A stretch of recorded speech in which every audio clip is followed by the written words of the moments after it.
ari amasengesho afite intego ki? Afite intego ivuga ngo igihe umuntu amaze azenguruka ku musozi kirahagije. Kuki abarozi bakora 24 hours amasaha 28 muri abarozi barakora.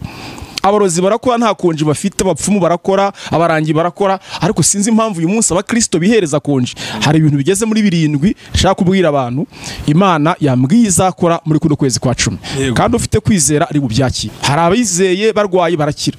Hari abizeye abashomeri babona akazi. Message ikomeye ubuhanuzi bw'ukwezi kwa 10.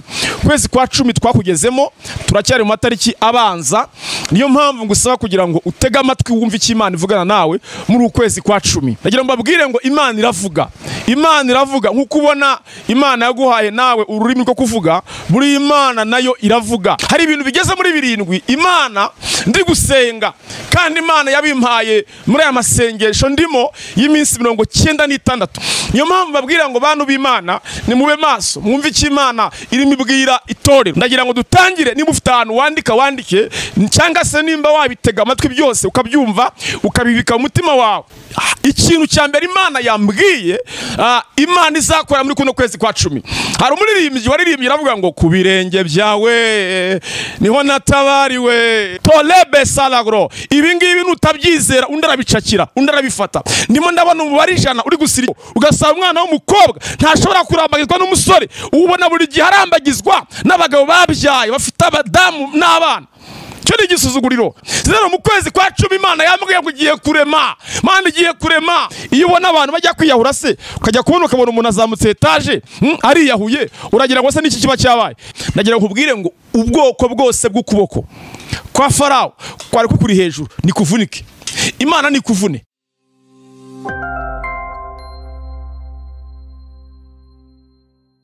Yes, reka nanjye mbasuza mwese abadukurikiye ku ISEZERANO TV. Byagaciro gakomeye cyane kwa mugarutse kwa natwe umwanya nk'uyu nguyu. Reka nshimire inshuti zacu ziri mu bihugu bitandukanye, mpere ku bari hano mu Rwanda. Abarundi turabizi ko mudukurikira muri benshi cyane. Reka amahoro y'Imana aganze muri mwebwe. Umunsi kuri kamera ndi kumwe na Profete Bosco. Uraho neza Evode? Uraho Profe? Amakuru. Ndashima Imana. Naye ndashima Imana rero. Kuri ISEZERANO TV mumeze mute? Ibintu ni amahoro rwose. Turi mu masengesho y'iminsi 96. Iminsi 96. Naje kwibaza ikibazo kwera cy'iminsi 96. No kugira ngo tuzafunge uyu mwaka ku munsi wanyu umusozo umwaka. Nuvuga ngo mwatangiriyeho iminsi 96. Kuki ariyo minsi mwahisemo ntimuhibone mubarenga 100?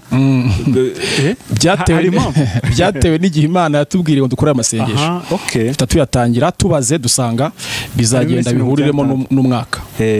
Twinjira mu wundi mwaka oyo 23. Nuvuga ngo amasengesho azasozwa ku itariki ya 30 n'imwe kwa 12 tuzakora overnight isoza umwaka izaba idasanzwe.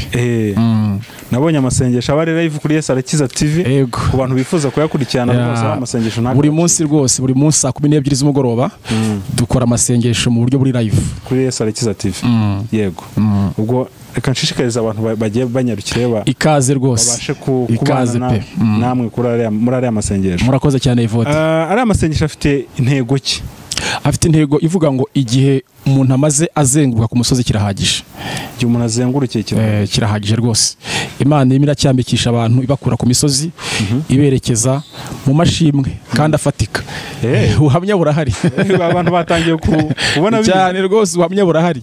Nk'ubu ngejo bundi hari umudamu wari warabyimbye inda abimara imyaka 10. Ariko dusenze Imana uyu munsi yarakize. Amen. Arimo arashima Imana. Amen. Yakize ku munsi wa 5 w'amasengesho. Kuko uyu munsi tugeze ku munsi wa 10. Uyu munsi ni umunsi wa 10. Ni umunsi wa 10 tugezeho. Ariko yarayatangiye ayatangira mu kwizera aravuga ati jya aya masengesho Profete Bosco atangaje ngiye kuyakora. Ageze ku munsi wa 5 Imana biramukijije. Kandi nta muntu wamusengeye. We yafatanyije namwe gusa. We yafatanyije natwe. Arasenga. Arangije arampamagara ati mukozi w'Imana ntabwo wansengeye ariko nasenze nizeye amasengesho watangaje none ku munsi wa 5 nakize. Amen. Biriya rero Evode ni byiza gutoza abantu gusenga. Kuko usanga rimwe na muri iyi minsi abantu bizerera mu bakozi b'Imana gusa. Noneho bugasanga bariyibagirwa bakumva batatinda basenga Imana. Nyamara buriya umwenda wahera watabutsemo kabiri kugira ngo ngewe ninjire nundi yinjire. Ariko Profe ikintu uvuze wa mugani kirashoboka ko abantu muri iyi minsi bashobora kuba kwizerera mu bantu bo bagasa nko urumva akizera ngo pasiteri wanjye Profete Bosco ari bunsengere ariko akibagirwa ko nawe akwiye kwisengera kandi akigererayo. Urabona buriya usanga rimwe nkatwe nk'abakozi b'Imana hari igihe wakira nka telefone y'umuntu ngo maze unzamure ukibaza ngo uwo muntu uramuzamura se ari mu kagare ngo unzamure ngo nujya mu masengesho unzamure ngo uhaye imitwaro ngo uze kuyinyerekera Imana. Abantu bose bahindutse unzamure ese ubundi wakwizamuye nawe? Nanga abantu bakwiye gutozwa kwizamura, bakwiriye gutozwa kwizamura kwisengera. None se ubu ngubu urugero uramutse umpamagaye wenda narwaye n'urugero simboneke ariko naragutoje gusenga, hari wavuze ngo kugira ngo urobere umuntu ifi wamutoza uko nawe agira gute ayirobera.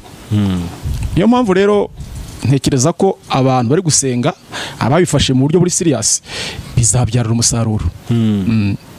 Yego, ubwo abantu bakwiye gutozwa kwisengera rwose, abantu bakwiye gutozwa kwisengera Evode. Niyo mpamvu usanga muri iyi minsi abantu n'amatorero barahinduranya nk'uko umuntu ahinduranya imyenda. Kajya kumva umuntu yasengeraga muri Fanta Tempo ejo ukumva yagiye muri Coca Tempo. Ubwo nanze kuvuga amazina y'amatorero kugira ngo atagira umuntu untera amabuye ngo twamwibasiye. Uyu munsi yari muri Fanta Tempo, ejo yagiye muri Coca Tempo, ejo yagiye muri Sprite Tempo. So ugasanga abantu insengero bamaze kuzihindura nk'uko umuntu agenda ahinduranya imyenda. Nyamara si uko uramutse ubaye mu rusengero wakirijwemo cyangwa se uhamagariwemo aho ngaho hatinze ukahaba, ntabwo Imana yabura ko gutabarira. Hari ijambo nkunda rivuga ngo nzahagarara ku munara wanjye ndindire ntegereze. Ariko kubera iyi minsi igoye usanga umuntu avuga ngo hari hirya ngo hari icyumba gishyushye akiruka akajyayo akagera ati hariya naho hari ikindi cyumba gishyushye. Abantu mbese nibyo basigaye bibereye mu kubera iki ntabwo bigishijwe gusenga kwisengera. Ari nayo mpamvu muri iyi minsi usanga abantu barimo barabahekesha amapyisi. Bari guhekwa amapyisi abantu muri iki gihe. Guhekwa amapyisi nzi niba ubizi. Ugasanga umuntu aho kugira ngo umutwe bakawurebesha hasi akabacura. Si iyo umuntu ngo yasengeye undi yamusambanyije uragira ngo bituruka kuki? Ni gute umuntu ubundi yagusambanya ufite ubwenge buzima uri umunyamasengesho? Ntibyakunda. Ariko kubera yuko abantu ntibigishijwe gusenga, n'umuntu kukuyobya biroroha. Kukubwira ngo kugira ngo ukore deliverance nuko tubanza kuryamana birakorohera cyane, ijipo ukayimanura kubera ko nta gicaniro cy'amasengesho kiri muri wowe. Rero ibi ni ibintu navuga ngo abantu bakwiriye kongera gutekerezaho, n'abapasiteri kandi navuga ngo iyo message bakwiriye kuyihabwa bakigisha intama gusenga, aho kugira ngo abakristo bahore bakwizereramo gusa. Yes, ni byiza kuba umushumba, ni byiza, ariko nanone ntabwo buri umushumba ari Imana. Yego, ntabwo ari Imana. No kwenda umuntu yakusaba ngo musengane nta kibazo kirimo. Nta kibazo kirimo. Ariko nawe akamenya ko kwe gusenga bose atari butegereze ko umusengera gusa. Erega buriya Evode iyo nasengeye n'umuntu nawe wateye urutambwe ari mwasenga biroroha. Ngira ngo abakozi b'Imana barabyumva cyane. Buriya usengeye umuntu ariko nawe yateye intambwe ari masenga biroroha. Yaba ari abadayimoni bamuvamo vuba. Ariko uzi gusengera umuntu niyo agiye kurya ntasenga, niyo agiye kuryama ntashobora gusenga. Ari ugasanga arirwa mu bakozi b'Imana azenguruka. Niho hantu rero kubona ibibazo muri iyi minsi abantu bamaze gutakariza icyizere inzu y'Imana. Urumva umuntu akavuga ati se kukimaze imyaka runaka mu rusengero ntasubizwa ntatabarwa. Nuko abantu ntabwo barinze amazamu yabo, ntabwo abantu bari maso, ntabwo bigishijwe gusenga, ntabwo bigishijwe kuba ku gicaniro. Hari ijambo ry'Imana rivuga ngo umuriro wo ku gicaniro ntukazime. Abantu bakwiriye kubaka ibicaniro bitazima by'amasengesho. None se uragira ngo kuki abarozi bakora 24 hours amasaha 28 buriya abarozi barakora. Abarozi barakora nta konji bafite, abapfumu barakora, abarangi barakora, ariko sinzi impamvu uyu munsi abakristo bihereza konji. Kumva umuntu yamara umwaka wose na Evode nta n'umuntu ufashe n'umunsi umwe ngo yirize ubusa. Ukarya guhera mu kwezi kwa mbere, kwa kabiri, kwa gatatu, kwa kane, kwa gatanu, tugeze mu kwezi kwa 10. Harabura amezi 2 kugira ngo umwaka urangire. Kandi sinzi niba abantu barimo bareba muri iyi minsi. Ngewe Imana imbwira ngo dutegure amasengesho. Numvise Imana imbwira ngo mu mpera z'umwaka harimo impfu nyinshi. Satani harimo abantu yatangiye gusaba gutambwaho ibitambo. abantu rero ngo babe maso basenge kuko bari mu mpera z'umwaka habamo impfu nyinshi zitandukanye. Nibwo Imana irambwira ngo shishikariza abantu gusenga, bwira abantu basenge, babe maso, babe imbere y'Imana basenge, kuko nibasenga uburinzi bw'Imana buzabazaho. Yego. Ngira ngo ubwo ni ubutumwa bukomeye kuri ba bantu usanga bazenguruka mu bapasiteri. Uyu munsi bandangiye ngo profete runaka, akaba ari irukanse, pasiteri runaka, ejo bandangiye bishop runaka, apotre runaka, ugasanga ahora azenguruka. Kandi uwo ni umwuka w'ubuzererezi. Ni umwuka w'ubuzererezi buriya. Ko nuvuga ngo ese ubundi unasubijwe umenya warasubirijwe he?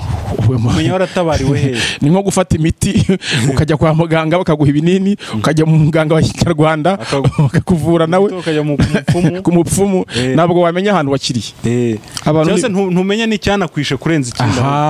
Ntumenya aho waguye aho. Ariko ni indwara ikomeye kandi iri mu bantu. Bivuga ngo abantu bakwiye nako kujya bagatekereza. Bakwiriye gatekerezaho rwose ibintu byo kuzerera rwose. Umubyeyi umwaka gufasha. Burya ni byiza kugira umubyeyi wo mu mwuka cyane rwose, kandi abahagije. Reka nta muntu utatabarwa, wabaye maso nta muntu utatabarwa. Reka ahubwo ikibazo nuko abantu usanga barambirwa vuba. Abantu barambirwa vuba bagashaka ibyihuse, kandi biriya byihuse bitera ibibazo. Bitera ibibazo rwose. Ariko usanga abantu bashaka kwihutisha amasezerano, gasanga umuntu ngo kuba ngo iwacu nta muriro ugihari akaba ari rukansagiye handi naho yahamara amezi abiri ngo ndabona umuriro washize ntawe ugihari. Ukibaza se uwo muriro ntuwaye wasa ntuwiki? Ni ikibazo rero gikomeye cyane. Yego. Aha kuri ari amasengesho hari conditions zidasanzwe zo kuyitabira.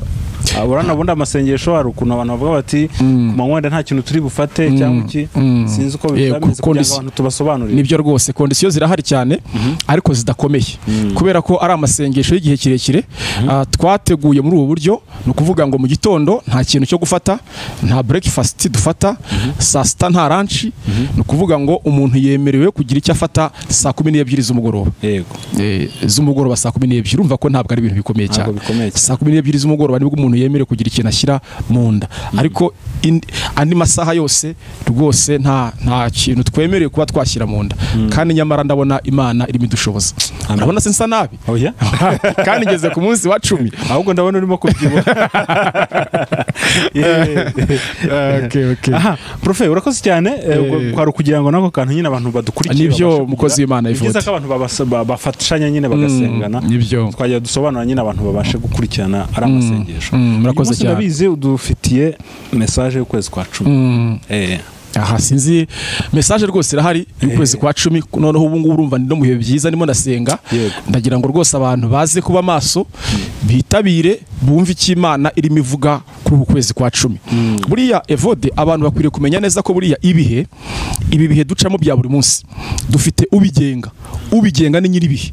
Niyo mpamvu ntabwo abantu bakwiriye guhanga amaso ku bihe, ahubwo abantu bakwiriye guhanga amaso kuri nyiribihe. Nyiribihe rero aravuga buri kwezi kose twinjiyemo hari icyo Kristo aba yakuvuzeho. Niyo mpamvu nimuza kunyemerera mukambwira muti go ahead, ndaza kwinjiramo mbwira abantu message yo kwezi kwa 10, kuko hari ubutumwa Imana yampaye bwo kwezi kwa 10. Hari ibintu bigeze muri 7 nshaka kubwira abantu Imana yambwiye izakora muri kuno kwezi kwa 10. Kandi ufite kwizera ari bubyakire. Njya nakira mu message y'abantu bambwira bati mu byukuri bwa buhanuzi watambukije bw'ukwezi gushize nge narizeye none byarankoreye. Hari abizeye barwaye barakira, hari abizeye ari abashomeri babona akazi, hari abizeye baboshywe ntanize no kubasengera wakizera gusa. Ati narizeye igihe wavugaga, igihe nazamutse mu kirere cyo kwizera ndatabarwa, none byarankoreye. Amen. Uriya ntabwo ibintu byose birindira yuko umukozi w'Imana gusengera, bisaba kwizera gusa. Mu Baheburayo 11 haravuga ngo kwizera kwatumye Enoke ngo azamurwa mu ijuru adapfuye.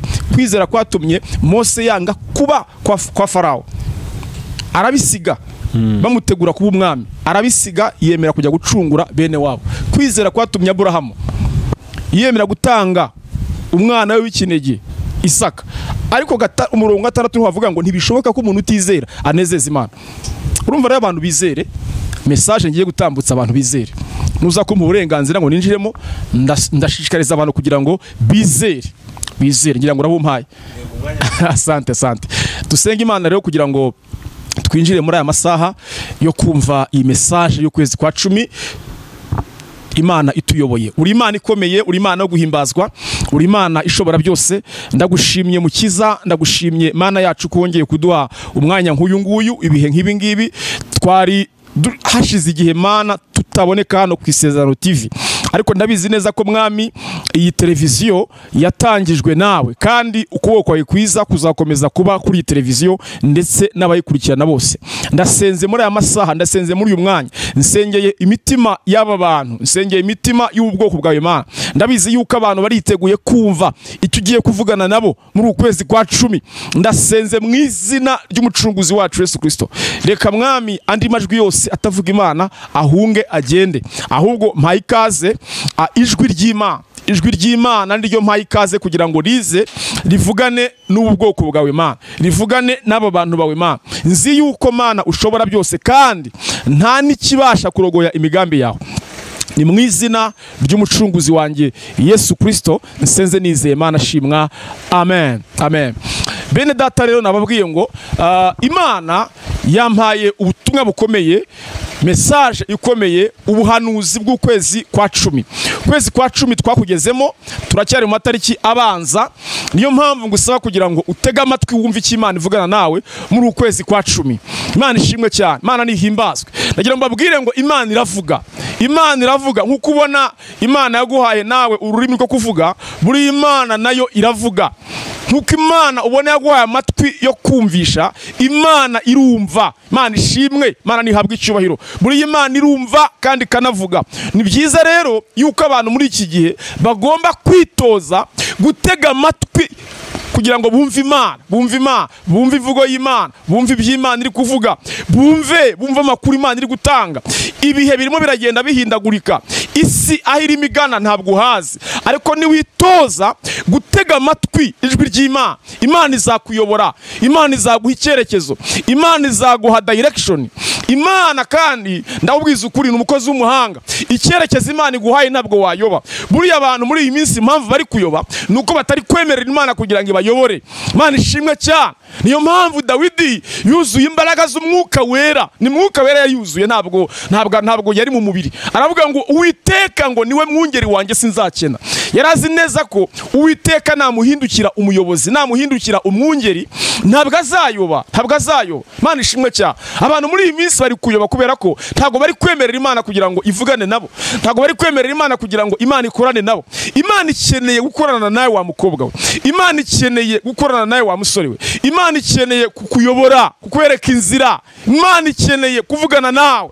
Niyo mpamvu ikintu Imana igusaba wowe yemerere gusa, kingura ibyumba byawe byose by'umutima wawe, hanyuma noneho ubirangaze, ubyereke Imana, ubwire Imana uti Imana ngwino winjire mu mutima wanjye, uganire nanjye. Hari umuririmbyi waririmbye indirimbo yuzuye umwuka wera, aravuga ngo Mana umpakanya nze nkwegere, ngo kubera yuko ngo umwijima urakabije mu isi, umwijima ubaye mwinshi, abantu bari mu buyobe, abantu bari mu kwivanga n'ibyisi. Sibyo, hari n'abantu b'Imana bari gusohoka mu gakiza bakajya mu mapolitike, bakajya no mu bindi bitandukanye. Ariko nyamara nubwo umwijima ukabije mu isi, uyu muririmbyi aravuga ngo Mana umpakanya nkwegere, kubera yuko umwijima ukabije mu isi.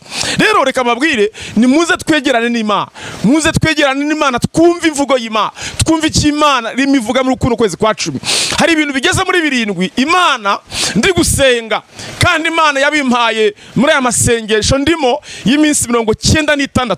Ibi ntabwo ari bya bindi byo usanga abantu bamwe na bamwe usanga umuntu ashobora kuza akaba yanabeshya hano kuri social media. Ntabwo nimo mbeshya, sinimo nkubeshya, amasengesho nyarimo, amasengesho tuyarimo, kandi hano ubwo ari ukuyarata, ni ukugira ngo dushikarize abantu gusenga. Ndakubwiza ukuri rero, bigeze ku munsi wa mbere Imana ivugana nanjye, Imana irambwira ngo hari ibintu bigeze muri 7 Imana yiteguye gukora muri kuno kwezi kwa 10.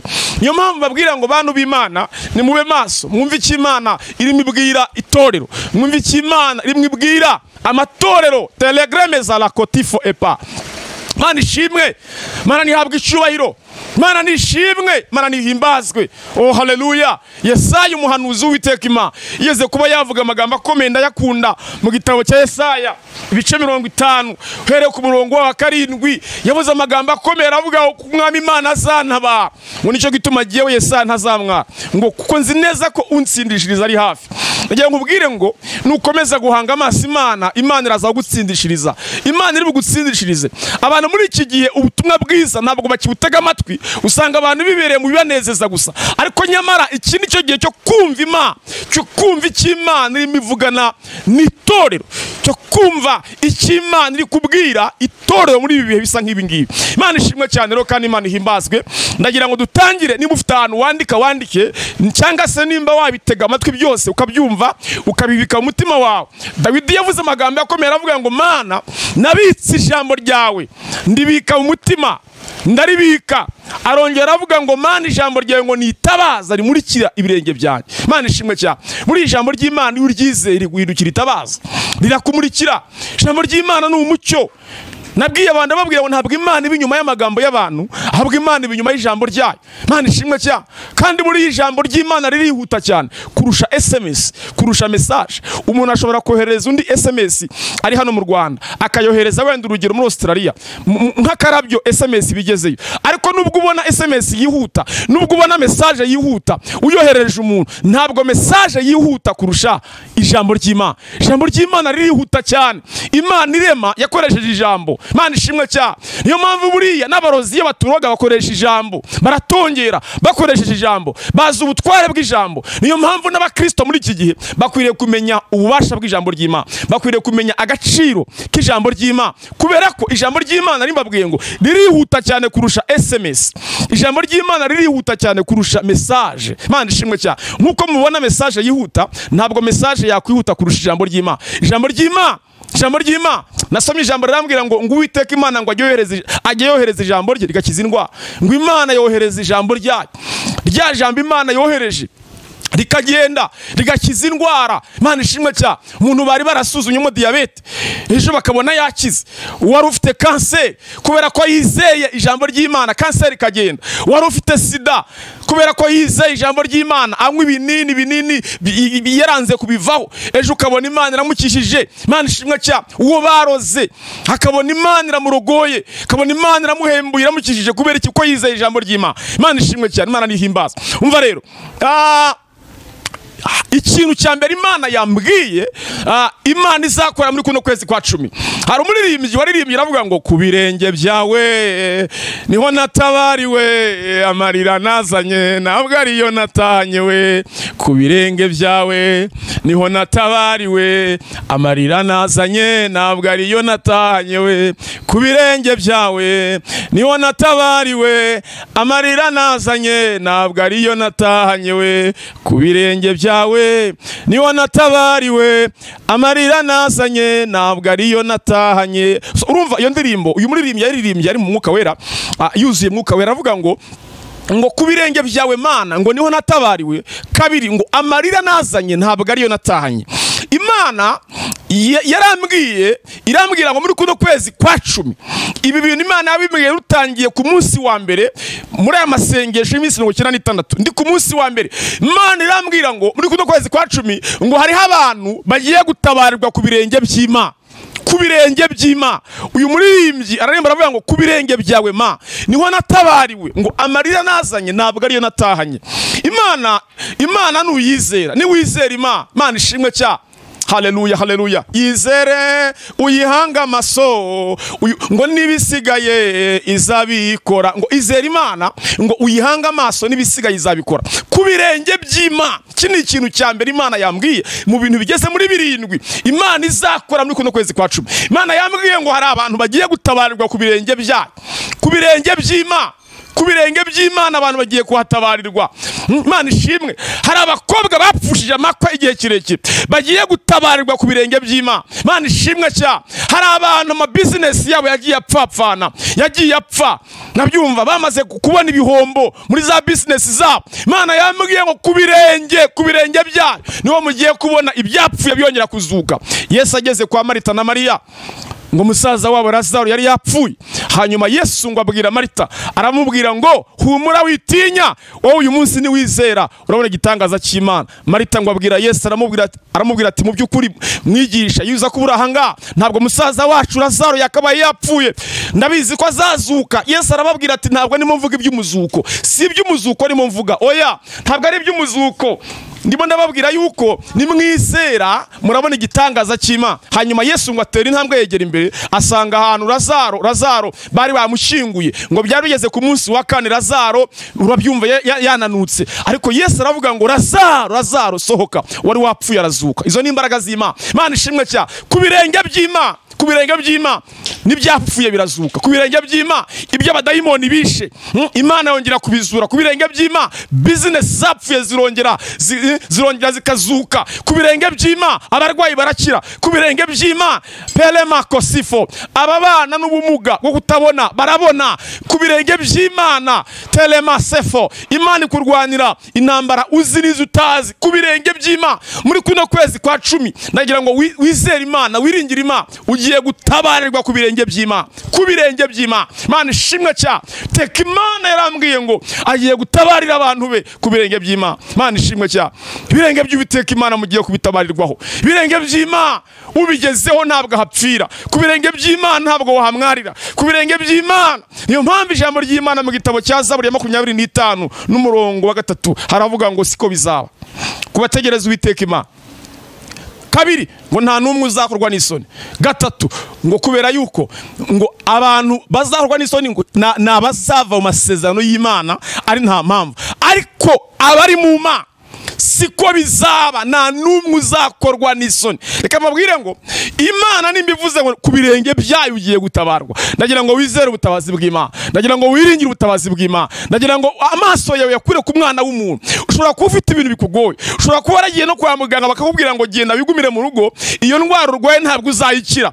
Je ndimo nakubwira ngo izere Imana gusa, ku birenge by'Imana ntabwo uri buhapfire, ntabwo uri bupfire ku birenge by'Imana. Ku birenge by'Imana uhageze arahakirira. Imana ishimwe. Mudamu witwa Hana yari ingumba, amaze igihe kirekire ari ingumba, yarabuze urubyaro. Rimwe aza kwibwira aravuga ati ngiye ku birenge by'Imana, ngo ageze Shiro atangira gusenga. Umutambyi Ere aramwitegereza aramubwira ati wa mugore we waje gusindira ahangaha muri urusengero.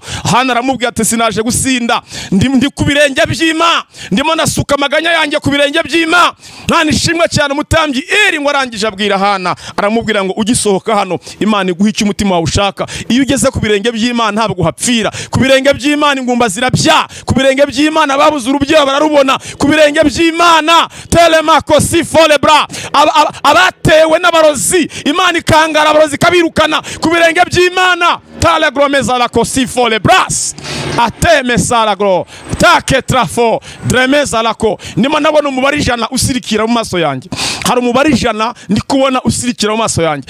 Ijuru ndumva ririmo rivugana nanjye. Imana irimo irambwira ngo hari abantu bageze mu 100 bari mu mpande z'isi zitandukanye. Imana ihaye urubyaro tolebe salagro. Ibi ngibi nutabyizera undi arabicakira, undi arabifata. Ndimo ndabona umubare 100 uri gusirikira mu maso yanjye. Hari impamvu lemato felegra. Imana irambwiye ngo hari abantu 100, hari abantu 100 Imana ihaye urubyaro, Imana ihaye urubyaro, Imana ihaye urubyaro tole braseki. Taza kumbwira ngo umaze igihe kirekire uri ingumba, izera Imana gusiringire Imana, hanga amasima ko ndumva Imana imbwira ngo hari abantu bageze mu 100 Imana ihaye urubyaro nonaha, ntabwo arejo, ntabwo arejo bundi, ni nonaha. Imana irambwiye ngo hari abantu ihaye urubyaro 100, ko mbonye umubare 100 uri musirikira mu maso yanjye. Mana himbazwa, Mana habwa icyubahiro. Ni ku birengere by'Uwiteka Imana uhageze ntabwo hapfira, ku birenge by'Imana uhageze ntabwo ahakenyukira. Hana ngo aza kugaruka imbere y'umutambyi Eri, aramubwira ati nzanye wa mwana, nzanye umwana Imana yampaye.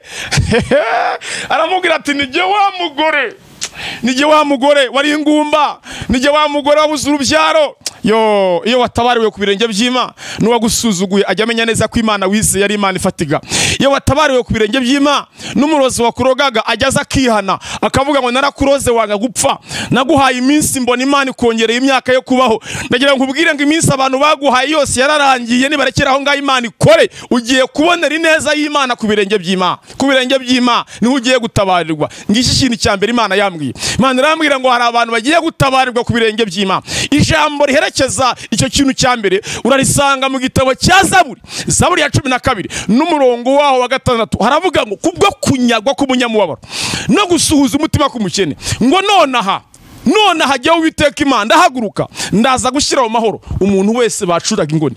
Iri jambo narikunda cyane, nongeye kurikunda. Imana irimpaye ngo riherekeze iki kintu cya mbere. Imana mu bintu yambwiye 7 ndi bubabwire yuko Imana igiye gutabarira abantu bayo ku birenge by'Imana, ku birenge byayo. Imana ishimwe cyane ngo kubwo kunyagwa k'umunyamubabaro no gusuza umutima k'umukene ngo nonaho Uwiteka Imana arahaguruka. Reka Imana ihaguruke iwawe, reka Imana ihaguruke mu muryango wawe, reka Imana ihaguruke muri bari abana uribaza ngo minerivare zirava hehe. Hari nk'ababyeyi muri iki gihe amashuri yaratangiye murimo muribaza ngo tuzakura school fees zizava he, sibyo? Ariko humura, ntabwo uzasebera ku birenge by'Imana. Abana bawe bose bazigishwa n'Imana. Umuntu wese unkurikiranye kano kanya, umuntu wese unkurikiranye nona ku Isezerano TV akaba yizeye Imana yuko agiye gutabarirwa ku birenge by'Imana, rwose utere haleluya. Urabyemerewe aho muri commentaire ugiyemo utere haleluya, uzamureza raza ubutsinzi, ushima Imana, uvuga uti jewe runaka ndi muri iki gihugu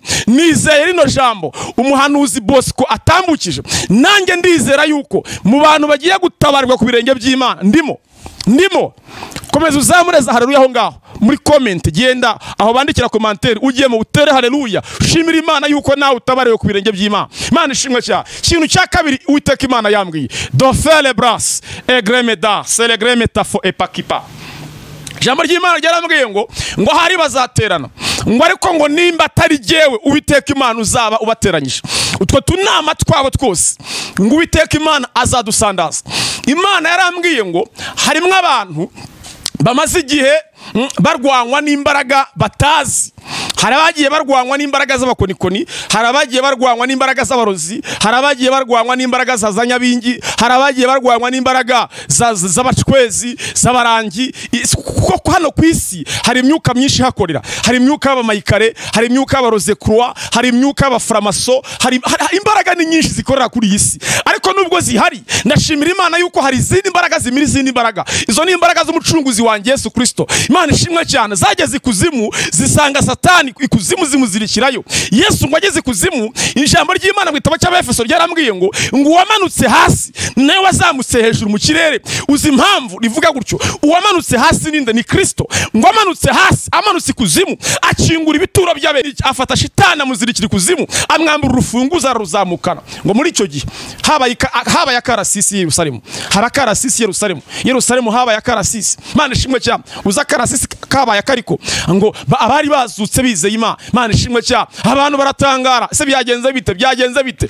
Oh parlement kosifo. Kintu cya kabiri Imana yambwiye ngo mu kwezi kwa 10 igiye gutatanya, igiye gusenya uducaniro n'ibicaniro by'abapfumu n'abarozi n'abarangi. Ibyo bicaniro byose by'amoko yose bimaze igihe birwanya abantu, mu kwezi kwa 10 Imana igiye kubisandaza. Ijambo ry'Imana mu gitabo cy'Abefeso ibice byaho 6 n'umurongo wa 10, ijambo ry'Imana rirambwira ngo nuko rero ngo mutware intwaro zose z'Imana ngo kugira ngo mubashe guhagarara mudatsinzwe n'uburiganya bwa Satani. Reka mbabwire ngo Satani muri iyi minsi ari kuriganya abantu, afite umubare munini w'abantu ari kuriganya. Satani arimo arariganya abakobwa benshi muri iki gihe. Harimo bagenda bakura nk'amada, urabyumva neza, abandi baranywa ibinini kugira ngo badasama. Ibyo byose urabikora ukagira ngo ntabwo Imana ikureba. Abantu muri iyi minsi bari kuriganywa. Satani arimo arabatwaza igitugu, arimo arakoresha uburetwa. Ariko ijambo ry'Imana rirambwira ngo nuko muhagarare mudatsinzwe n'uburiganya bwa Satani. Imana ishimwe cyane. Utunama, ibicaniro by'abapfumu, abarangi, abakonikoni, abacwezi, abaroze croix, abaframaso, izo mbaraga zose zikorera mu kirere utuyemo. Imana yambwiye ngo mu kwezi kwa 10 Imana igiye kuzisandaza.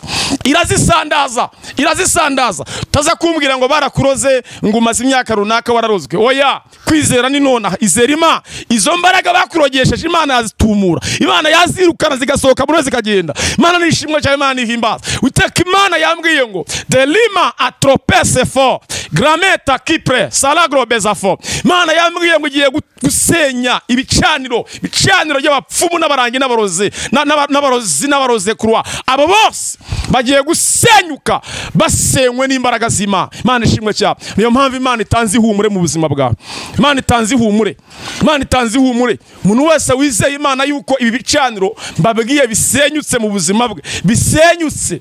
Ushobora kuba umaze igihe utwazwa igitugu n'abarozi, bagutwaza igitugu, ariko Imana iravuze ngo ntabwo bari bukomeze gutwaza igitugu. Ushobora kuba umaze igihe utwazwa igitugu n'abakonikoni n'abapfumu, Imana iravuze ngo ntabwo uri bwongere gutwazwa igitugu n'ibyo bintu. Imana irabyanze. So rero niba wizeye Imana yuko Imana ikurengeye kandi ibyo bicaniro mbabwiye Imana ibisenyuye, jya muri commentaire aho ngaho wandike, nurangiza utera hari bazo gushimira Imana.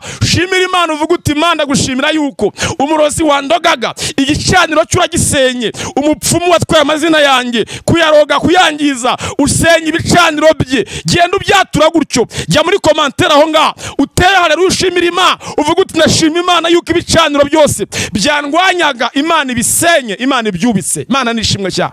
Imana nihimbazwe. Ari ikintu cya kabiri, Imana nihimbazwe.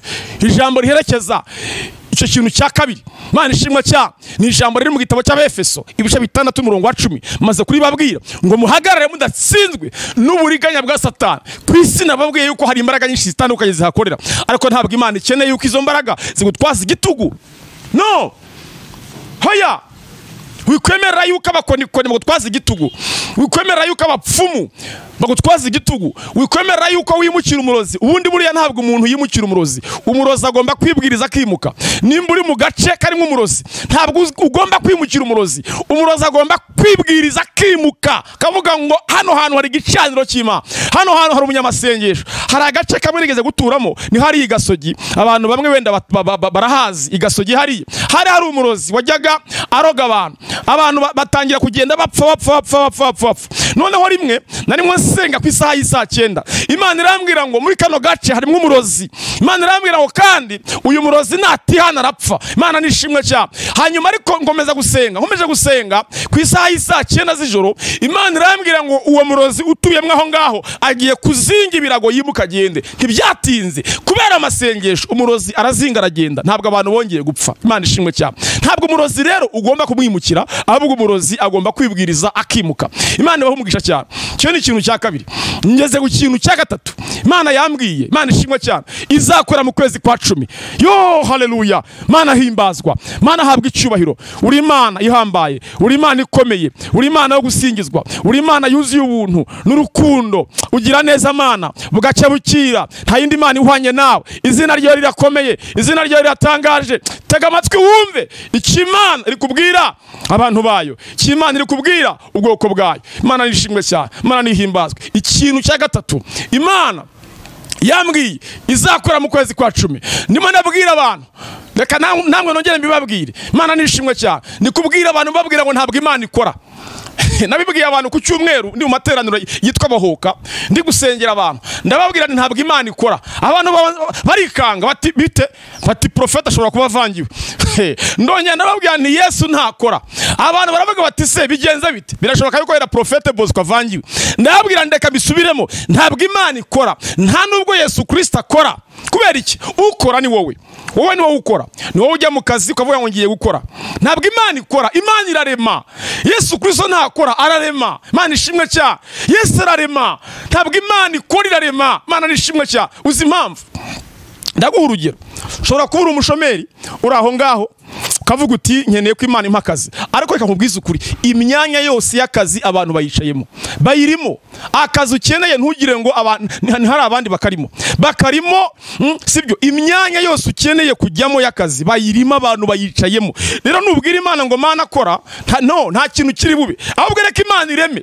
Reka Imana ireme, Imana ikuremera umwanya. Nubwo imyanya yose abantu bayirimo, ariko Imana ishobora kukwemera umwanya, nawe ukabona ofisi ahantu runaka, nawe ukajyamo ugakora. Imana ishimwe cyane. Rero Imana ntabwo ikora, ahubwo Imana irarema. Yesu ntakora ahubwo ararema. Imana nishimwe cyane. Kandi kurema ntabwo Yesu yabirangije, n'uyu munsi aracyarema, bituruka mu kwizera kwawe. So rero ikintu cya gatatu Imana yambwiye izakora mu kwezi kwa 10, Imana yambwiye ngo igiye kurema, igiye kuremera abantu. Imana ishimwe cyane. Hari abantu Imana igiye kuremera. Nshuti yanyu nkureza amatwi nkurikiranye, reka Imana ikuremere mu kwezi kwa 10.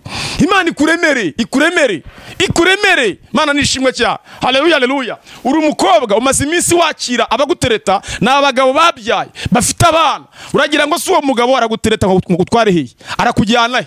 Umugabo ufite abana wabyaye, ufite umudamu n'abana yarabyaye, ejo ukumva ngo ni urimo kurambagiza ugutereta, ubwo ni uburaya, uwo ni umwuka w'ubusambanyi. Imana ishimwe cyane. Nta kintu yakumarira, icyo ni igisuzuguro kikwambaye, kandi ibyo bintu biriho. Ugasaba umwana w'umukobwa ntashobora kurambagizwa n'umusore, ubona buri gihe arambagizwa n'abagabo babyaye bafite abadamu n'abana. Cyo ni igisuzuguriro. Reka Imana ikuremera wa mukobwa we, igukura mu gisuzuguriro. Imana ikuremera umusore muzima, muzabana. Imana ishimwe cyane, mukabyara, mukungura umuryango. Nukuri Imana yambwiye ngo mu kwezi kwa 10 Imana irarema. Imana igiye kurema mu kwezi kwa 10. Hari abantu Imana igiye kuremera, hari abakobwa Imana igiye kuremera, hari abasore Imana igiye kuremera, hari abadamu Imana igiye kuremera, hari abagabo Imana igiye kuremera. Talema sokitre fo ebras. Imana ireme, Imana ireme, Imana ireme, Imana ireme. Imana yinjire mu rugo rwawe, Imana ireme. Igira ibintu Imana irema. Imana igira ibintu irema. Imana igira ibintu irema. Hari ibintu warambiwe, hari ibintu warambiwe. Imana ishimwe cyane, kandi ibyo warambiwe n'Imana yabirambiwe. Habyumva neza. Hari ibintu uri kureba mu rugo ukabona ntibigenda, reka Imana ireme. Sashimwe cyane. Kubwiza ukuri ushizemo imbaraga zawe nta kintu wageraho. Reka Imana ikuremere. Imbaraga zawe nta hantu zakugeza, ariko imbaraga z'Imana zagutumbagiza. Imbaraga z'Imana zakwinjiza mu isezerano ryawe. Imbaraga z'Imana zatuma wabyumva uyu munsi aho utaragera wahagera. Rero mu kwezi kwa 10 Imana yambwiye ngo igiye kurema. Imana igiye kurema. Oh haleluya, haleluya. Jya muri commentaire aho ngaho utere hari gushimira Imana yuko Imana ikuremeye. Hari abantu Imana iremeye akazi, hari abantu Imana iremeye umunezero, hari abantu Imana iremeye amahoro. Rege tuvuze ko Imana irema n'amahoro irayarema. Hari abantu babuze amahoro. Iyo ubona abantu bajya kwiyahura se, ukajya kubona ukabona umuntu azamutse etaje ariyahuye, uragira ngo se n'iki kiba cyabaye, yabuze amahoro. Satani yamutwaye amahoro. Ariko reka Imana yongere kukuremera amahoro. Imana iguha amahoro mu mutima, ugendana amahoro. Imana ishimwe cyane. Umuririmbyi n'uwaremye aravuga ngo ndanyuzwe kuko ngufite, ngo ndeba hirya nareba no hino, ngo nkabona urukundo rw'Imana rungose. Rero reka Imana ikuremera amahoro. Abadafite amahoro Imana yabahe, abadafite umunezero Imana ubahe, abadafite ibyishimo Imana ibibahe. Imana baremera ibyishimo. Imana ishimwe cyane. Imana ireme amakwe, Imana nihimbazwe. Imana ireme ubuzima, Imana ikuremera ubuzima butarimo kurwaragurika. Imana ikuremera umubiri muzima, Imana ikuremera imbaraga. Imana nishimwe cyane. Imana ikuremera akazi. Oh haleluya. Jya muri aho ngaho bandika commentaire, ugiyemo wandika uvuge ngo ndashimira Imana giyewe runaka. Wandika amazina yawe uvuga uti giyewe runaka, ndashimira Imana yuko Imana indemeye akazi. Nimba uri umushomeri ubyandike, ndashimira Imana wenda urugero yuko Imana indemeye ubuzima, nari ndwaye ariko nakiriye gukira. Byature bidekarare. Ibi bintu bigira imbaraga. Burya ikintu cyose watuje akanwa kawe Imana irayishyigikira. Genda rero watura muri ubwo buryo. Niba uri ni wawe ahuri waba wenda utwaye n'imodoka uri mu muhanda, atura uvuge ngo ndashima Imana yuko Imana indemeye. Imana nishimwe cyane, Imana nihimbazwe. Yes, hari umugabo yari afite ikibazo kimuremereye cyane. Yari afite imitungo atuye hari Kabeza. Uyu mugabo banki yaraje iteza cyamunara, ama etage yose yateza cyamunara. Yari afite ama etage ageze muri 5 yose bateza cyamunara. Aragenda bajya mu modoka ye nayo bateza cyamunara. Ibintu byose bimushiraho. Urabyumva neza? Imana nihimbaza. Hanyuma aza ku rusengero mu materaniro tugira ku cyumweru, atangira ku isaha y'isa 10. Arinjira, ntangiye gusenga Imana, numva Imana imbwira ngo nubwo Satani yamuteje ibihombo, ariko Imana iramuremeye. Imana iramuremeye. Akaba yari afite mwene wabo uri mu Bubiligi. Uyu mwene wabo aza kumenya amakuru y'ibyamubayeho. Aramuhamagara. Imana ishimwe cyane. Yamuhamagaye kuwa mbere yarayavuye ku rusengero ku cyumweru. Imana yari yambwiye ngo iramuremeye, Imana iramuremeye, kandi Imana igaruye ubutunzi bwe. Imana ishimwe cyane. Ibintu byari byamushizeho, musengera yari mwarira aboroga avuga ati Imana yanjye ibintu uko bimeze nabi, ko ndeba ngiye kongera gukena na kinya byarangiye. Uyu muntu uri hanze mu Bubiligi aramuhamagara aramubwira atumva ngiye kuguha amafaranga, hari amafaranga ngiye kuguha kandi ntuzayanyishyure. Imana ishimwe cyane. Oh haleluya. Amwohereza miliyoni 500 z'amanyarwanda, aramubwira ngo ayo mafaranga genda uyikenuze, genda uyikenuze. Imana ishimwe cyane. Reka nkubwire, Imana irahari, Imana irahari kandi irakora, Imana iriho kandi irakora. Ubwo surumva Imana itaramuremeye, Imana yaramuremeye. Yari yasubiye hasi, ibintu byamukomeranye, amataje ye bayateje cyamunara, imodoka ze baziteje cyamunara, ibintu byamukomeranye. Yari mwavuga ati n'abana sinzi uburyo baziga, sinzi uburyo baziga. Hari igihe Satani ageze ahaguhombya agatera abantu ibihombo, ariko mu kwezi kwa 10 Imana iravuze ngo ije kurema, ije kurema, ije kurema. Imana irakuremeye. Haleluya. Imana irakuremeye. Himbazwa Yesu. Kintu cya kane, Imana ishimwe cyane, cyongezeho kintu cya kane, tega amatwi wumve. Oh haleluya, haleluya, haleluya, haleluya. Himbazwa Yesu, himbazwa ma, himbazwa ma, himbazwa ma. Kintu cya kane, Imana yambwiye ngo ijwi ryayo, Uwiteka Imana yarambwiye ngo ijwi ryayo, ijwi ry'Imana, ngo abantu bazaritege amatwi cyane, abantu bazumva ijwi ry'Imana cyane. Ijwi ry'Imana rigiye gukorana n'abantu ibintu bihambaye. Ijwi ry'Imana Mose yararyumvise, aryumva ngo yabonaga igihuru cyaka n'igikongoke kidakongoka, ngo yumva mwijwi, ijwi ry'Imana rivugana na Mose, riramubwira ngo Mose, Mose we, kwetura inkweto zawe kubera akantu hagaze arahera, aho hagaze arahera. Mose ngo kwetura inkweto ze. Hanyuma ijwi ry'Imana rivugana na Mose, riramubwira ati numvise umuniho, numvise kurira kubwoko bwanjye, nibutse kandi isezerano. Ndagira ngo ubwire ngo niwumva ijwi ry'Imana mu kwezi kwa 10, ko Imana yambwiye ngo yarambwira ngo mu kwezi kwa 10, kwezi kwa 10 ijwi ry'Imana rizavugana n'abantu. Ijwi ry'Imana, ijwi ry'Imana, ijwi ry'Imana, umuntu wese uzaryumva akatega amatwi, Imana izavugana nawe ibintu bikomeye cyane. Kandi ijwi ry'Imana iyo rivuganye nawe uratabarwa. Iyo wakira ijwi ry'Imana, ijwi ry'Imana rizana ubutabazi, ijwi ry'Imana rizana amakuru meza, ijwi ry'Imana rizana inkuru nziza. Imana ishimwe cyane. Imana ibwira Mose, aramubwira ati nibutse isezerano nagiranye na Abrahamu, nubwo atakiriho, hashize imyaka myinshi apfuye, ariko naramubwiye ngo urubyaro ruzamukomokaho, nubwo ruzaba rwaragiye muri Egiputa, ariko nzibuka icyo navuganye nawe mbakureyo. Imana ishimwe cyane. Imana ibwira Mose, aramubwira ati rero haguruka ugende. Mose agenda yumva ijwi ry'Imana. Mose niryo yahagurukanye. Ntabwo Mose yahagurukanye amashuri menshi, oya, ntabwo Mose yahagurukanye amafaranga, yahagurukanye ijwi ry'Imana. Shuti yanjye unteze amatwi, mu kwezi kwa 10 Imana irimo iravuga ngo icyo ni ikintu cya kane. Imana ikeneye yuko nuva mu rugo rwawe uhagurukanye ijwi ryayo. Ugiye muri business ukora, hagurukana ijwi ry'Imana. Ugiye kwiga uri umunyeshuri, hagurukana ijwi ry'Imana. Aho ugiye hose gendana ijwi ry'Imana. Mose aragenda ngo ageze imbere ya Farawo. Farawo yari afite abakonikoni benshi, yari afite abarozi benshi, babaga muri Egiputa, ngo barambika inkoni zabo hasi ngo zihinduka inzoka. Mose nawe yari afite inkoni, ayirambuye hasi ihinduka inzoka. Ya nzoka yavuye mu nkoni ya Mose ngo iragenda imira utuyoka twose tw'abakonikoni. Igitangaza kiraba. Imana ishimwe cyane.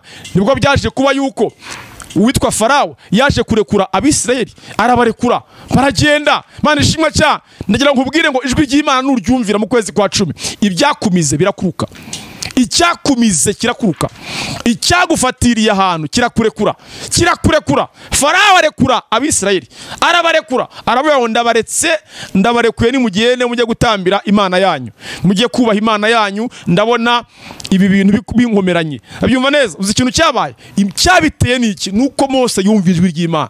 Iyo wumva ijwi ry'Imana, Farawo wawe wakuzirikiye ahantu arakurekura. Iyo wumviye ijwi ry'Imana, Farawo wakuzirikiye ahantu arakurekura. Iyo wumviye ijwi ry'Imana, Farawo awufatishije amaboko runaka arakurekura. Imana nishimwe cyane. Ijambo ry'Imana ryaramubwiye ngo umwana w'umuntu, ngo navunnye ukuboko kwa mbere kwa Farawo, ngo hasigaye ukwa kabiri, ngo ariko n'ukwa kabiri ngiye ukuvuna, ngo kandi ngo n'inkota ya Farawo ngo ndaza kuyikubita hasi kugira kurekure. Imana ishimwe cyane. Ndagira nkubwire ngo ubwoko bwose bw'ukuboko kwa Farawo kwari kukuri hejuru ni kuvunike. Imana ni kuvune, Imana ni kuvune kubera ko wumva ijwi ryayo. Imana ivune amaboko ya Farawo, avunagurike mu izina rya Yesu. Imana nishimwe, Imana nihabwe icubahiro. Icya gatanu icyo ngezeho, Imana nishimwe cyane, Imana nihimbazwe. Oh haleluya. Ntizemera ko ibirenge byawe biteguza, ikuri ndana bwiyunikira nisinzira. Imana irinda Abisirayeli, ihora iri maso nisinzira. Ntizemera ko ibirenge byawe biteguza, ikuri ndana bwiyunikira nisinzira. Imana irinda Abisirayeli, ihora iri maso nisinzira. Imana irinda Abisirayeli, ihora iri maso nisinzira. Iza kurinda amajya n'amaza, none no mu bihe bidashirawe. Palima tokitra sevelebras etakrebezavo. Cyagatanu, Imana yaramubwiye mu kwezi kwa 10 Imana igiye gukiza indwara zikomeye. Ubundi icyo kintu nshorejeho kirakomeye cyane, ngo indwara zikomeye. No, kuki Imana yavuze ngo indwara zikomeye? Imana irashaka gukora ibyananiye abaganga. Imana irashaka gukora ibyananiye abaganga. Indwara abaganga bananiwe, izo nizo Imana ishaka gukiza. Hanyuma izo abaganga bashoboye, genda wivuze kwa muganga, abaganga bakuvure. Ariko noneho izananiye abaganga, izo abaganga bavuze ngo genda mu rugo wite pe. Harubwo abaganga batakubwira ngo bakubwire ukuri, bakubwira ati genda wibere mu rugo nyine nta kundi nyine, nabo babireba bakabona utazakira. Izo ndwara rero abaganga bananiwe, indwara abaganga bananiwe, indwara abaganga bananiwe, indwara abaganga bananiwe, izo nizo Imana igiye gukiza mu kwezi kwa 10. Imana yarambwira ngo mu kwezi kwa 10 indwara zikomeye zananiwe n'abaganga, izo ndwara nizo Imana igiye gukiza abantu mu kwezi kwa 10. Nagiye kubona mbona abantu bihebye, bari mu byumba, abandi bari mu masare kwa muganga mwiyerekwa. Imana irambwira ngo itegereze urebe. Nitegereje mbona abo barwayi, mbona barira, abandi baboroga, abandi bihebye. Imana irambwira ngo reba abo bantu babuze uwabakiza, n'abaganga bananiwe. Imana irambwira ngo bwira abantu banjye, bwira ubwoko bwanjye yuko mu kwezi kwa 10 nje gukiza indwara zikomeye. Imana ishimwe cyane. Umuntu wese unkurikiranye ufite indwara yananiranye, ufite indwara abaganga bananiwe, ufite indwara wagiye no mu bapfumu bakurya amafaranga barayakurya kweri, sibyo? Uragurisha umutungo wawe wose abapfumu barawurya ariko ntiwakize. Uyu munsi nagira nkubwire ngo vana amaso yawe ku bapfumu, vana amaso yawe mu byo wari wizeye, yashyire kuri Kristo. Kristo arakiza. Imana ishimwe cyane. Yesu arakiza, Yesu arahumanura, Yesu agira neza, Yesu aratabara. Imana ishimwe cyane. Kwezi kwa 10 indwara zikomeye zigiye gukira. Abarwaye amakanseri ni mwizera Imana igiye kuyakiza. Abarwaye kanseri mwizera Imana, Imana igiye pa fole grameza na kitefo. Ndi kubona umubare 200 uri guca mu maso yanjye. Hari umubare 200 mbonye uciye mu maso yanjye. Numva ijwi ry'Imana rimbwira ngo hari abantu bageze muri 200 bari barwaye kanseri, Imana ikijishe. Bari barwaye kanseri, Imana ikijishe kandi bakize nonaha. Ntabwo arejo ugiye gusubira kwa muganga bagusuzume kanseri, barasanga yagiye, barasanga yakize. Hari umudamu tuye hari Igasogi, mu mudugudu bita wa Murindi, Igasogi hari. Imana ishimwe cyane. Haleluya. Yaje ku rusengero, baramuhaye transfer imwerekeza ibutaro kwa muganga hano bavura ibintu bya kanseri. Nabyumva neza. Yararwaye kanseri tayibwo bimeze nabi. Mukubisa amaso numva Imana imbwira ngo nuko bamuhaye transfer imwerekeza ibutaro, atuyani Igasogi uyu mudamu mu mudugudu wa Murindi. Imana ishimwe cya. Imana irambwira ngo igiye kumukiza kanseri nonaha. Imana ishimwe cya. Ndamusengera, nsengera icupa ry'amazi ndarimuhereza. Ndamubwira ngo tomera unywe. Ugiye gusubira kwa muganga baragusuzuma kanseri bayibure. Kandi uzagaruke hano uhamiriza Imana, uvuga imbaraga z'Imana. Ndashimira Imana yuko uwo mudamu uyu munsi yarakize, yaranabyaye, aherutse kuzana umwana mu rusengero. Arishima Imana, himbaza Imana, ati nige wa mugore Profete Bosco yahanuriye yuko nkize kanseri. Azana impapuro arazerekana, aravuga ati dore za mpapuro ngizi bari bamaye wa transfer inyerekeza butaro, none narakize. aza ahimbaza Imana, ashima Imana. Yari yarananutse ageze kure cyane, umusatsi nawo waragiye ucurama, abyumva neza. Kanseri ni indwara mbi cyane, ariko uyu munsi yarakize. Numvise Imana imbwira ngo hari abantu bageze muri 200 Imana ikije kanseri, Imana ikije kanseri. Shuti yanjye, girira Imana icyizere. Ushobora kuba warahuye n'abakubeshya, ushobora kuba warahuye n'abatekamutwe n'abatubuzi. Ndagira ngo nkubwire ngo giye byo nkubwiye ni ijambo ry'Imana, uryizere. Nuryizere urakira, nuryizere urakira. Numvise Imana imbwira ngo hari abantu 200 bakize kanseri, bakize kanseri, bakize kanseri. Tofele bra, indwara zikomeye mu kwezi kwa 10 zigiye gukira, zigiye gukira, zigiye gukira, zigiye gukira, zigiye gukira. Imana ishimwe cyane. Icya gatandatu nicyo ngezeho, icya gatandatu. Oh haleluya, himbazwa Mana, habwa icyubahiro wa Mana we. Uri Imana ikomeye, uri Imana no guhimbazwa. Ndagira ngo nkubwire iki kintu cya gatandatu turagisanga mu gitabo cya Samweli wa 2 ibice 9. Ushobora kwibaza ngo kuki ntarimo mfata Bibiliya ngo nsome. No, Bibiliya agiye ntabwo nyisomera ahangaha. Bibiliya mba nayisomye. Imana ishimwe cyane. Erega ubundi hari igihe kizagera nizi Bibiliya bazibaki, nizi Bibiliya muwe mutakizikoresha. Niyo mpamvu umuntu azatungwa n'icyo yasomye, n'icyo yasomye. Ntabwo Bibiliya bayisomera ahangaha. Ndayifite rwose mwahangaha irahari, Bibiliya ndayifite. Imana ishimwe cyane. Ariko ndakugira inama yo kugira ngo ujye usomera Bibiliya mu rugo iwawe, sibyo? Soma mu gitabo cya Samweli wa 2 ibice 9 uhere ku murongo waho wa mbere. Uraza kuhasanga amakuru y'umusore witwa Mefibosheti. Abyumva? Mefibosheti bisobanuye iki? Birasobanuye ngo nakanwa k'igisuzuguriro, akanwa k'isoni. Abyumva neza? Yari atuye ahantu Irodebari ni quartier mbi cyane muri Dobandi. Hari quartier hano mu Rwanda bita muri bagira gute? Abyumva neza? Ntabwo nyivuze izina, ariko abanyarwanda barahanga barahazi. Hari ahantu bita muri bagira gute? Urumva neza? Niho ahantu yari yibereye Mefibosheti.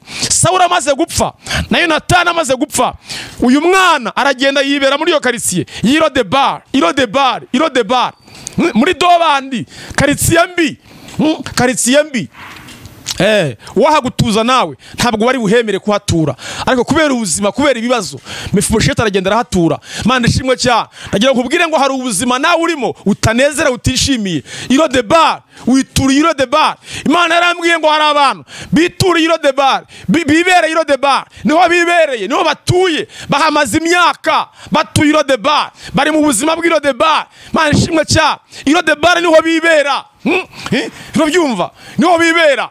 Mana irambwira ngo mu kwezi kwa 10 hari abantu Imana igiye gukura Irodebari, hari abantu Imana ivanye Irodebari, hari abantu Imana ivanye Irodebari, hari abasore Imana ivanye Irodebari, hari abakobwa Imana ivanye Irodebari. Imana ishimwe cyane. Oh haleluya, haleluya. Hari abakobwa Imana ivanye Irodebari, hari abagabo Imana ivanye Irodebari, hari abadamu Imana ivanye Irodebari. Irodebari ugiye kuhava. Imana ishimwe cyane, ugiye kuhasohoka. Oh haleluya. Gitondo kimwe uwitwa Dawidi ari ku ngoma abwira Siba, aramubwira ngo ariko nta muntu waba warasigaye wo mu muryango we Natani ngo mugire neza. Siba aramubwira ngo umwana arahari ariko amugaye ibirenge. Ninde muntu se wari ubajije Siba ibyo bintu? Nagira ngo nkubwire ngo hari abantu maze igihe bagutangira ama recommandation atari meza, recommandation zitari nziza, bakuvuga nabi, ariko igihe kirageza kugira ngo nawe usohoke Irodebari. Ugiye kuva Irodebari ugiye kuhava. Iyo karisi appelle masefo. Irodebari n'ubuzima wituriyemo, wibereyemo, ugiye kuva Irodebari. Imana ishimwe cyane. Umuntu wese unkurikiranye kano kanya wizeye ibyo ndi kuvuga, wizeye buno butumwa bwiza, jya muri commentaire aho ngaho utere haleluya, ushimira Imana, uvuge ngo jewe runaka ndashimira Imana ko Imana inkuye Irodebari, ndashimira Imana yuko imvanye Irodebari, ndashimira Imana yuko inkuye Irodebari. Oh haleluya. Uvuge ngo ndashimira Imana yuko Imana inkuye Irodebari, yuko Imana insohoye Irodebari, yuko mvuye Irodebari. Imana yarambwiye ngo iravana abantu Irodebari, irakura abantu Irodebari. Abantu bagiye gusohoka Irodebari, abantu bagiye kuva Irodebari, bagiye gusohoka Irodebari. Irodebari y'ubukene ugiye kuyivamo, Irodebari y'ubugumba ugiye kuyivamo, Irodebari y'ubushomeri ugiye kuyivamo, Irodebari y'uburwayi ugiye kuyivamo. Sohoka Irodebari. Imana ishimwe cyane. Uyu mwana aragenda ageze imbere ya Dawidi, aramubwira ngo uyu munsi wa none ntabwo uri bwongere kwisangiza, uyu munsi turasangirira ku meza amwe, giye umwami Dawidi turaza gusangira. Umugabo umwe yabwiye mugenzi we aramubwira ati ndebye imibereho wibereyemo ndabona nta mana yagutabara. Nawe aramubwira ati mu by'ukuri aho ibyawe byaciye ni naho nanjye ibyanjye Imana yabicisha. Imana ishimwe cyane. Witinya, wikuka umutima, wikwiheba. Imana yatabaye abandi, nawe yagutabara. Mu kwezi kwa 10 Imana ikuvanira de bar, igukurira de bar, ingeze ku kintu cya nyuma cya 7. Imana ishimwe cyane. Imana ishimwe cyane. Imana ishimwe cyane. Ikintu cya 7 kirakomeye cyane. Imana irambwira ngo mu kwezi kwa 10 ngo irakora igitangaza kiruta ibindi bitangaza byose. Kurikira wumve rero, wakwibaza ngo icyo gitangaza ni ikihe? Imana yarambwiye nasubiramo, irambwira ngo irakora igitangaza kiruta ibindi bitangaza byose. Irakora igitangaza kiruta ibindi bitangaza byose. Icyo gitangaza ni ikihe? Mu ijuru iyo umunyabyaha umwe yihannye, mu ijuru impundu ziravuga. Mu ijuru impundu ziravuga. Iyo mu isi umunyabyaha yihannye, umusambanya akihana, mu ijuru impundu ziravuga. Umusinzi, umujura, umwesikoro, abicanya, abarozi, abapfumu, sibyo, ababeshyi. Iyo umunyabyaha mu isi yihannye, mu ijuru impundu ziravuga. Reka mbabwire ubutumwa bwiza cyo twita true gospel. Imana ishimwe cyane, nubwihanisha abantu ibyaha. Niyo mpamvu Imana yarambwira ngo mu kwezi kwa 10 Imana irakora igitangaza kiruta ibindi bitangaza byose. Uzi impamvu? Imana yarambwiye ngo hari agakiza Imana igiye gutanga ku mubare munini cyane w'abantu. Hari abantu benshi cyane bagiye gukizwa mu kwezi kwa 10. Ufite abantu basengera mu muryango wawe, ufite abantu bari musengera muri famiye yawe, mu muryango wawe, wari mubwira Imana uti Imana wampereye agakiza umugabo wanjye, wampereye agakiza umudamu wanjye, wampereye agakiza uriya mwana. Hari abantu bafite abana babananiye, hari abantu bafite abana bigiriye kwinywera urumogi, bigiriye mu businzi, bagiye mu biyobyabwenge. Kamubwiza ukuri bari abana bawe bagiye kwakira agakiza. Uriya mugabo wawe wananiranye ugiye kubona Imana imuha agakiza. Uriya mudamu wawe wananiranye yarakunaniye ariko ntabwo yananira Imana. Nukuri ndasubiramo kino kintu. Ufite umudamu wakunaniye ariko ntiyananira Imana. Ufite umugabo wakunaniye ariko ntabwo yananira Imana. Imana igiye kumuguhera agakiza mu kwezi kwa 10. Imana arambwira ngo abantu benshi bagiye gukizwa mu kwezi kwa 10. Bapasiteri munkurikiranye, mwitegure kwakira intama, mwitegure kwakira abakizwa, kuko mu kwezi kwa 10 insengero zigiye kwakira abakizwa benshi cyane. Imana ishimwe cyane. Mu ijuru impundu ziravuga iyo umunyabyaha umwe yihannye.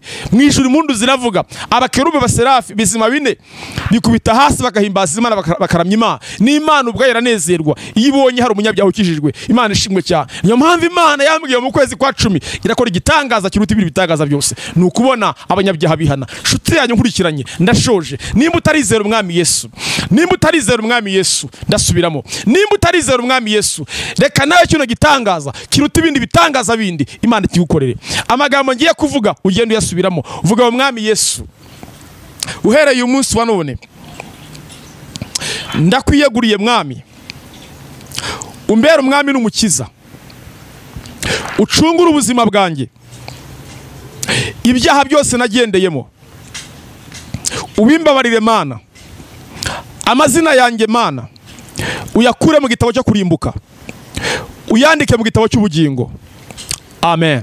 Ayo magambo narimo ngenda mvuga, nimba ariko wabigenjeje ukagenda uyasubiramo, nawe urakishijwe. Hanyuma ushaka urusengero rukwegereye, waba uri Kanombe ngwino ku rusengero, aho uri hose. Sinkubwiye ngo wenda uze ku rusengero wacu gusa, ntabwo ariho hari Imana gusa, n'ahandi wahajya ukahasanga Imana. Ariko ahantu hari urusengero rukwegereye, genda uhagane, hanyuma bagufashe mu rugendo rw'agakiza. Ndumva rero shoreje ahangaha ni ibintu 7 Imana yari yambwiye. Ndumva igisigaye ni uguhereza abantu nimero za telefone, nibaza kunyemerera. Urakoze cyane mukozi w'Imana. Wazitanga nta kibazo tugasoza. Telefone zanjye ni izingizi, uzikeneye ni 0782 28 48 07. Imana y'amahoro ibaho umugisha. Ndabakunda mwese, mwari kumwe na Prophet Bosco. Nubundi tukasoza dusabe turagize Imana. Urakoze mwami Yesu, dushimiye ijambo ryawe, dushimiye urukundo rwawe, dushimiye Mana yuko uvuganye natwe. Ibi bintu 7 turabyizeye kandi tuzi neza ko uri Imana ivuga ikanakora. Ni mu izina ry'umucunguzi wanjye Yesu Kristo senze nizeye Imana shimwa. Amen. God bless you. We love you.